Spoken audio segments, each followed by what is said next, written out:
A long, rolling, tumbling, rambling, serpentine, serendipitous, freewheeling meander of a journal, sketchbook, notebook of one's life and work inextricable, condensing and fluttering into meaning and chaos and back again, patched together in word, thought, idea, image, photo, cinema, play, sound, song, real, imagined, created with the whole cast of humanity and their fictional doppelgangers on the great lumber and slate stage of the globe, a lifelong epic defying art and manipulation sometimes and merely being.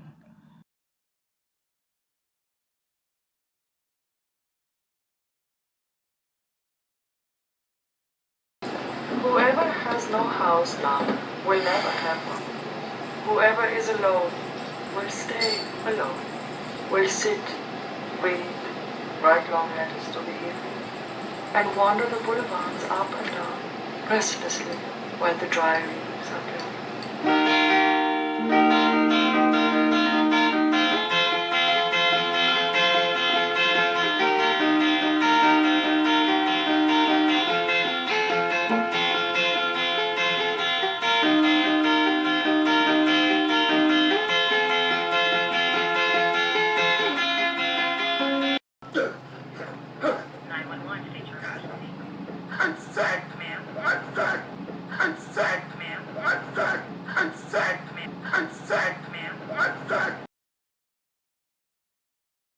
There's a scoop cut out of the wall on the second floor of the house I live in Brooklyn. The owner said it's there because if anybody dies on the top 2 floors of the house, they need the extra clearance to get the coffin out. I live on the top floor. Today I was riding my bike. I was going up 9th Street, and I skinned up the whole right side of my body. That was the good side of my body. The left side of my body, I've been having all kind of like internal neurological problems. Headaches, pain in my side, bruises, tingling extremities, all internal, all on the left side of my body. Now I've got these sort of superficial wounds on the right side of my body. I have no idea what that means, but I think it means something. Is it possible to make a movie about your own life as it's happening? I want my art to be my life. I don't want to sit and write some autobiographical novel about what happened to me 4 years ago. I want to live, and I want to make that my art, because what happens in your real life is usually more interesting than your art, I think. Yeah, like 24 hours, 25 hours, yeah.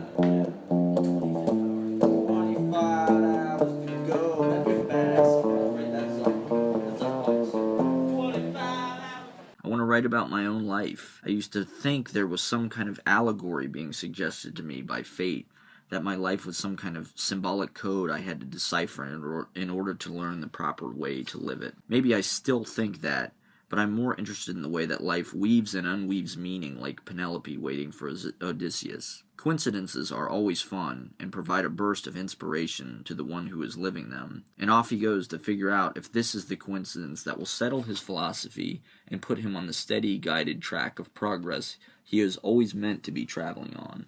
I guess what I mean about this is I've always been interested in coincidence, and coincidence is something that you can't really write about. It's very hard. I mean, Ulysses is sort of about the encryption that happens in our sort of day-to-day reality. There's this idea that there's some kind of hidden wave that's sort of like actually maneuvering us around. Fate will sort of drop things into your life when you're ready for them. And there's sort of hints, like if you meet a certain person or you run into a certain person on the train, that's sort of like some kind of like hint that you're supposed to like think about that person or involve them in your life in some way.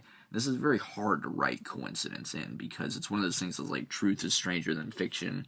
You know, you can't really write those kind of coincidences because audiences won't buy them. You know, it's like a deus ex machina. Life seems to me these kind of, not necessarily patterns, but you're involved with things that you would never expect to be involved in, and there are obstacles that come before you that make no sense whatsoever. But they're kind of exactly what you need, or maybe your mind just sort of trains and thinks on them like they're tests. That's kind of what's interesting about the show, is that it unfolds in real time. It's a novel written at the speed of life. So these coincidences happen. these sort of mysterious, inexplicable, meaningless, superfluous obstacles happen, but they're incorporated into the show, and there isn't an ultimate meaning.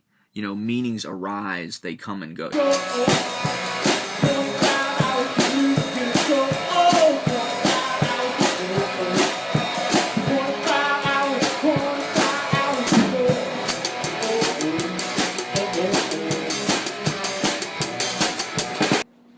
Let's get vinegar.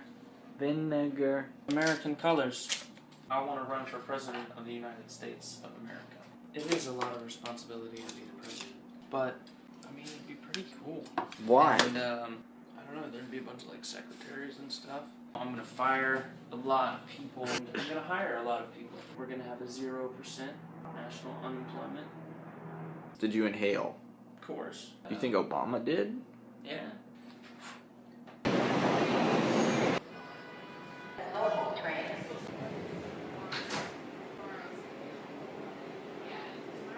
Riding on the outside of subway cars is dangerous. Not a to go, baby. We're gonna take you go. Get there fast and then we'll take it slow. And we took the bus because the fucking G train wasn't working, of course. So they had like the shuttle bus, and the bus driver turned right where she wasn't supposed to turn right, and stopped. Like they had this weird like right turn, like kind of curve lane. She stopped in the lane, turned all the lights off the bus, and we just sat there like, what the fuck is going on, for like 5 minutes while, you know, she panicked. So eventually the lights go back on and we're on our way. You know, it's typical Union Pool Thursday night. It's the nexus of the hipster universe there. The G and the L train intersect, and Union Pool is there like an oasis. Then we decide like maybe we'll go to Brooklyn Bowl. So we go there, and what had happened is a few nights before I had sort of met up with this girl from Colombia. And she was really an interesting person. We sort of hung out, we walked around for a little while, we made out for a while in the hammock in my backyard. I really enjoyed hanging out with her. I thought she was a very cool person. We maybe texted like the next day or something. And we're walking down the street past Brooklyn Bowl, and we fucking run into this girl on the street just randomly. And so we start talking to her, and it's clear that like she's way more into my friend Jake than she was into me, which was kind of hard to deal with. You know, I tried to get my way sort of between them. Too fatty? Too phallic. Oh, okay. Is it a video? She also had this friend, which like in retrospect, she was really cute, and I think maybe the friend was trying to sort of, like, we were sort of pairing off. Yeah, it is a video. This is going on our TV show. Me and Jake have a TV show. This is now part of it. Is what's his name here tonight? I don't think he is. Were you guys inside? Yes. Was Questlove in there? Questlove? We can ask. I think so. Go ask. If you could go ask. Oh, I can't ask you. Can. Oh, hey, babe. You're on Take camera. A look on the wild side. Okay, Andy Warhol. It's a pleasure to meet you. Thank you. You're like Andy Warhol. More Warhol. Warhol and Andy Warhol. You know about copyright? I don't believe in that. Then Your body's copyrighted? Yes, of course. The whole thing? From my mom. Hey. I have a birthmark too. Let me sing. Take a walk on the wild side. Sit here, babe. Let me Take a sing. walk on the wild It's side. on one of those sides.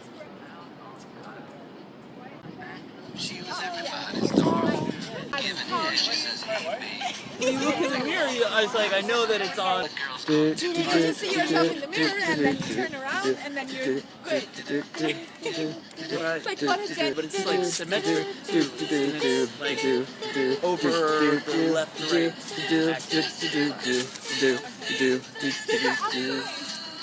I feel like I'm saying dude. Do you trust us?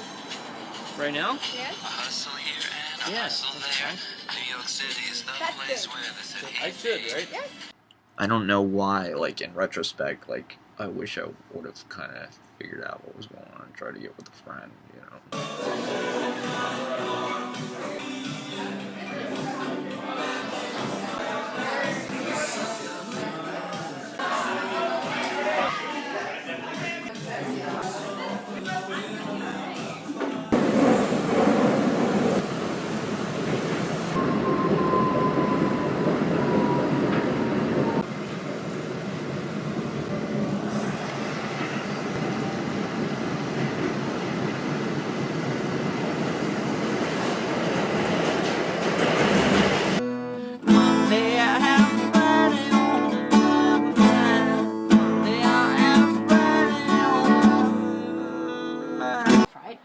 Friday. The money for people my age is in making images, branding, and we are encouraged to turn every moment of our lives into something for the highlight reel. Wedding videos look as good as the Tree of Life, for Christ's sakes. Images feel to us like they are the most tangible way to preserve a special moment. We take pictures of meals, of vacations or sunsets, or out of the ordinary occurrences. We want to share them, but we also want to keep them. And by trying to keep them, we give them away as they happen to us. We trade our presence for the chance at a dulled remembrance. The picture becomes how we remember the thing. The memory is offloaded to a smartphone where it can be called upon and reinstalled into your eye at any time. But the clarity, the exteriority of the high-fidelity HD capture of the moment does not have the same cozy, erogenous magic that a reminiscence warmed into one's synapses does. The act of remembering warms one up, calls one to attention, carries one away to a place that is both deeply in one's anatomy and far away. The memory is what melds the person to the place. It's an intimate, erotic marriage, private. It's a secret. An Instagram photo is not a secret. It is a memory blurted out for all the world to see. They're like brains? No, look at the little. Oh, they do look like brains. I'm not joking. They look like coral. My mom used to have this like potpourri. Yeah. And it Did it would smell have like these, this? and I'd be like, "What the fuck is this?" And then like I actually saw the real shit. This is Shit, those disgusting. smell good as hell. Wait.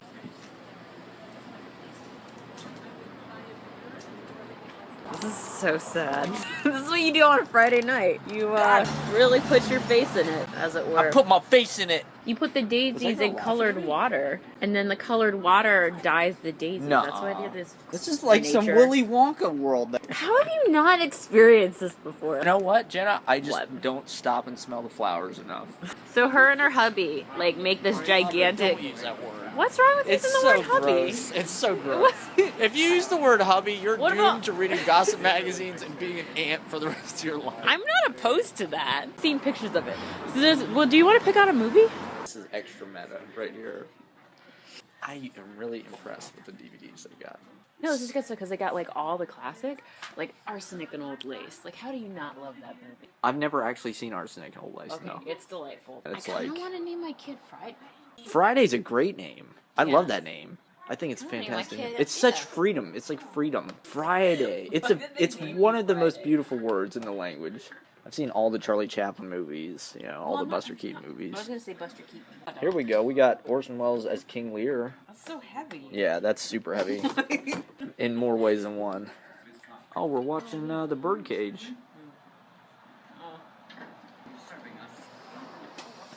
Yeah, I mean, you know, Robin Williams, one of the all-time greats. You know, has anybody ever made more people laugh in the world than Robin? Maybe Charlie Chaplin. Yeah, Maybe but there's Charlie also Chaplin's, not that many people in the world at that point in time. yeah, like Robin So, Williams like, has probably percentage-wise. made half the people on the world laugh. You think? No, but I'm like, you know what? I'm a young man. Look at like a young dog. You know, their whole point in life is they mount each other and they smell each other's ass. If I go out to a bar, I'm like the dog when it gets to the dog park. It's time to play, you know?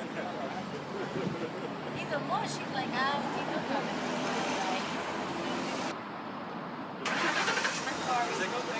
That dog You're just waxing. provided a perfect visual image for what we were talking about. You don't even have to worry about this. You ever think about that? You ever think about your eyelash extensions? Yeah, but I don't think about it that Your much. threading? There's so much priority placed on image now. You know, it's all about how something looks. And if something looks really good, it's making life sacred and sort of consecrating it, but it's also like a lie.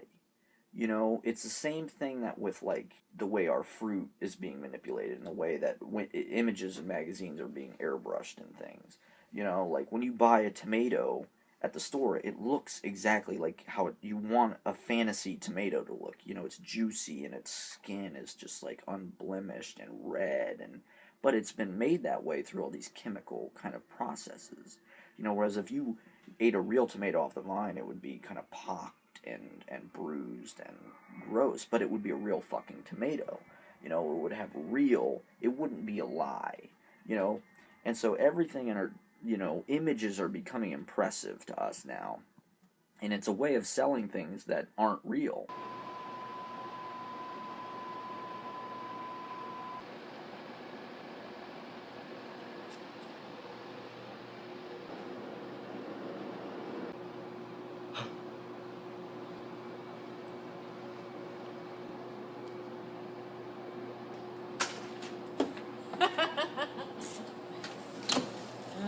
This is the Bulls championship 3-peat. What are they repeating?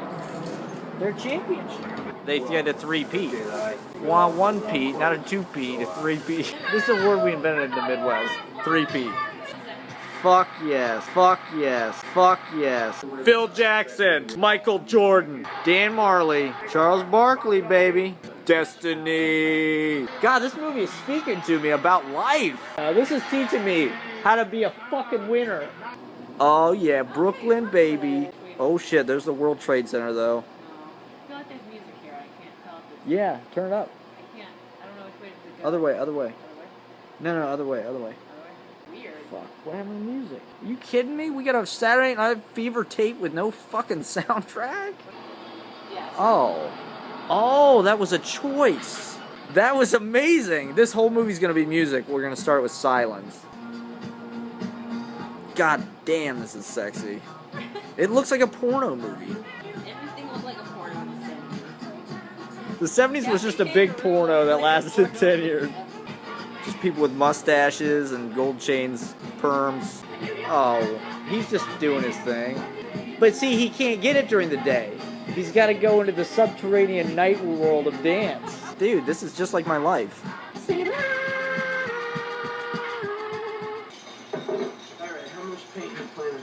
Oh, this guy. You want to know what color my wife's ass is?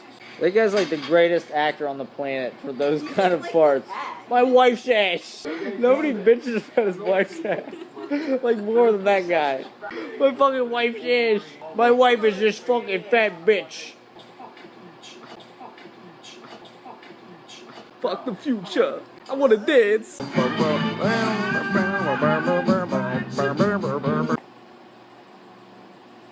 Dude, I think Bronson Pinchot is gonna come back hard. Mark my words. Mark my words. Bronson Pinchot is gonna come back fucking with a vengeance. She's upset. She's crying, and she goes into one of the other MGM studios. Yeah, I'd say. Is this? This is Melby. I know who they are. Damn it! The big spider. I could tell you every single one of their names. So you saw it on TV. That is. Oh, Victoria's such a bitch. So, just to sort of go back to this, the internet is a greater development than the printing press because it sort of democratizes this thinking your life is observable. You know, it's like Aristotle said, the unobserved life is not worth living, and I think everybody believes that to the hilt today, just because Instagram and Facebook and blogs and all of this shit, they think that that's confirming their existence and making them immortal. But when there's this just like cacophony and glut of people who think that their lives are worth witnessing, nobody sort of gets through. It's just like this white noise. This, I think Harold Bloom called it like a big gray ocean of content. There's no hierarchy. Everybody's voice is valid, and they're all present. I want my show to be reality, man. I want to show the harsh reality of reality. That you're not living. Yeah. Of reality.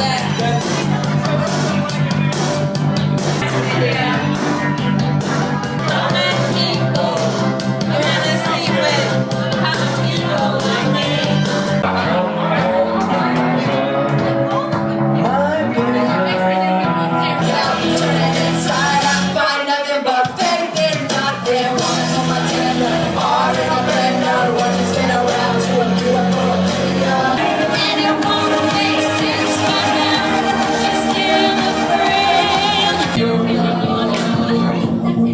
but some kind of madness is swallowing me whole.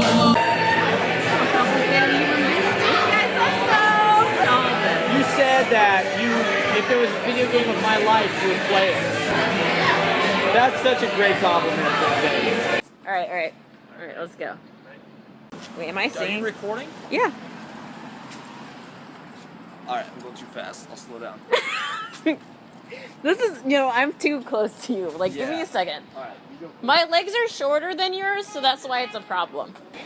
Yeah. Am I singing the song, or am I what am I just... No, this way, on the inside of the bus stop. Not turn back, Tom. We need to go under the sign. Yeah, you were the worst person at filming. What? Yeah, I'm gonna film your fucking walking down the street. You just walk. I'm gonna make you look totally badass.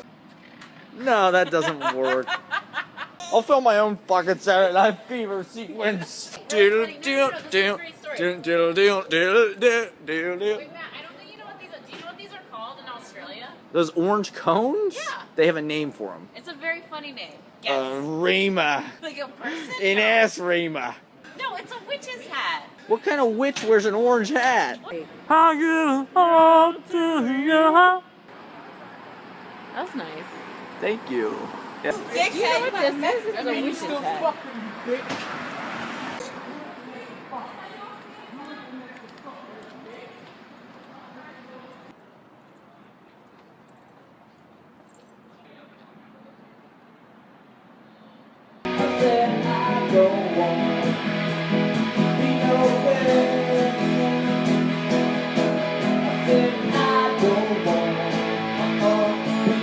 I didn't sleep that well. I was up kind of late, and I just felt like shit.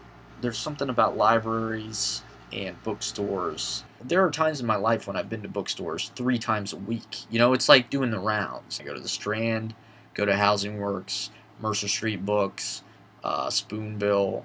Like, I need to sort of touch base at all these bookstores just to see what they've got. Even when I was a kid, I would go to the library and my backpack would be full of fucking books. 7 or 8 books, 12 books. I'd have a dozen books, like a stack this long, in my fucking backpack.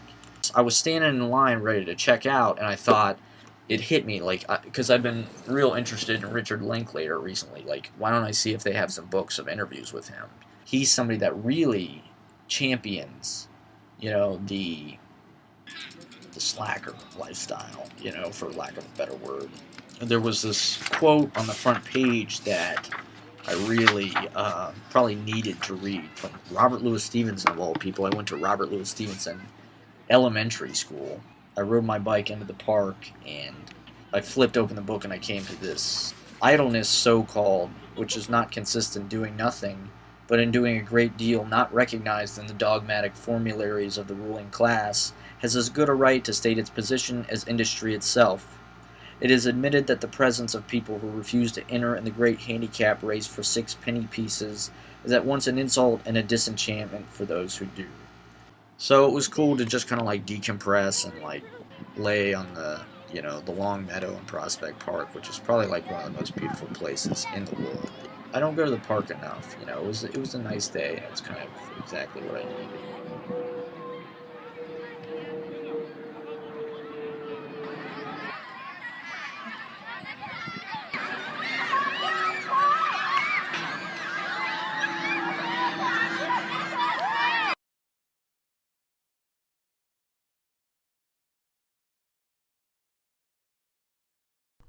I want to give myself over to the full pour of the night sky, the carbonated stars, the bus engine's emphysema, the bats beating down my eyelids in this little contour of Brooklyn. I want to wind with the river. I want to course with the stream. Me, owner of gregarious, blatant heart, champion of surrealist eyeball, unembarrassed by drunken profusion, by unstaunched passion. Out with self-deprecation, out with constant belittlement, the unfounded smallness of file cabinet man who questions everything he's doing all the time and then questions the questioning. The moments spurt forth. I refuse death. I live unbound beneath a rotund sky, full moon for a halo, fleeting archetypes of soda can and steel-toed boot. Do it all, and do it wrong. The sun is hot out west. I'm chasing it to the ocean.